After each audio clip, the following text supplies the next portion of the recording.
बहुत पहले से यह जानकारी मिल रही थी कि सदन के अंदर हमला होने वाले है। इंटेलिजेंस किसके पास है, खुफिया किसके पास है, खुफिया तंत्र के मालिक कौन होते हैं। राजनाथ सिंह जी की यह ज्ञान देने के पहले एक बार बुलाया कभी कि सारे ऑपोजिशन लीडर एक साथ हम बात करें। ये छुपाना चाहते हैं इनकी कमजोरियों को। नया संसद दिखा रहे हो, नया संसद भवन दिखा रहे हो। मोदी है तो मुश्किल है। देखिए, सवाल पूछना तो हमारा फर्ज होते हैं। इसको अगर राजनीति करना और राजनीति करते हैं, ये दोषारोप करने का मतलब ये होते हैं कि आम लोगों की निगाहों भटकाने के लिए सारे सरकार जुटी हुई है। आसमान तो टूट नहीं पड़ती। आज तक प्रधानमंत्री जी एक बयान पेश किए हैं, वो तो सदन के नेता है। दोनों सदन मिलकर सबसे बड़ा नेता कौन होते हैं? पीएम। पीएम कौन होते हैं? सदन के नेता। तो अब तक क्या पीएम एक बार कोई बयान दे चुके हैं? तो गृह मंत्री अमित शाह जी कम से कम पीएम साहब को तो सिखाइए कि क्या सदन की नियम कानून नियम क्या होते हैं, क्या सदन में एक नेता की क्या रवैया होना चाहिए। कम से कम पीएम साहब को तो एक बयान आना चाहिए था। दूसरा बात, बहुत पहले से यह जानकारी मिल रही थी कि सदन के अंदर हमला होने वाले है। सारे मीडिया वालों ने सारे कुछ आम लोगों के सामने रखा। तो इंटेलिजेंस किसके पास है, खुफिया किसके पास है, खुफिया तंत्र के मालिक कौन होते हैं? खुफिया तंत्र के मालिक होते हैं गृह मंत्रालय। तो इसलिए सिर्फ हम जानकारी लेना चाहते थे। अगर उस दिन सदन के हमारे सारे एमपीज ने ये हमला रुकी थी, इसलिए सदन के अंदर रहते हुए मैं सराहना किए थे। कोई राजनीति हमारे करने की कोई मंशा नहीं थी कभी भी, आज भी, क्योंकि सदन हम सबका है।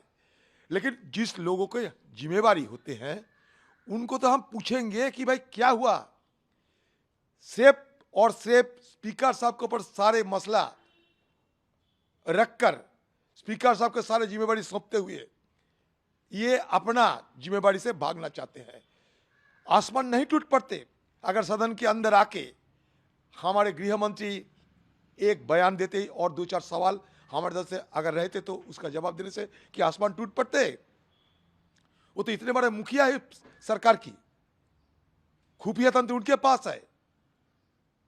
ये डीजी, आज पेपर में देखिए, डीजी दिल्ली के पुलिस ऑफिसरों ने पहले ही सूचना कर दिए थे कि शीतकालीन अधिवेशन छत्र जब होंगे उसके पहले और सतर्कता और सावधानी बरतने की जरूरत है। ये दिल्ली पुलिस वालों ने डायरेक्शन दिए थे। तो दिल्ली पुलिस किसके पास होते हैं?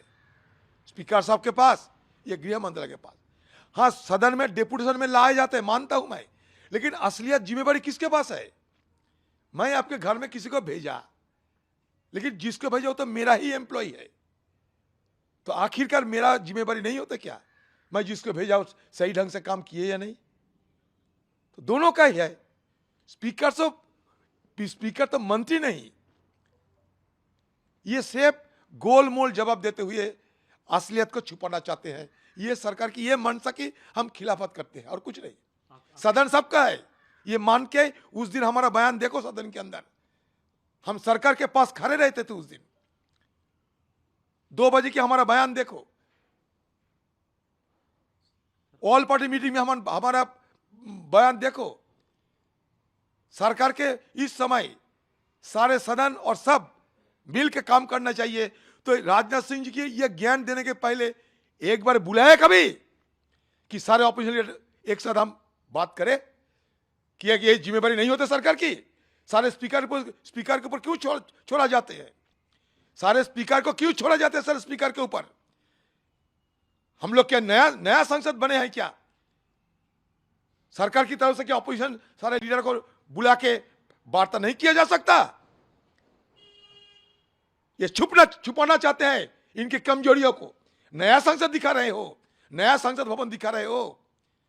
मोदी है तो मुश्किल है।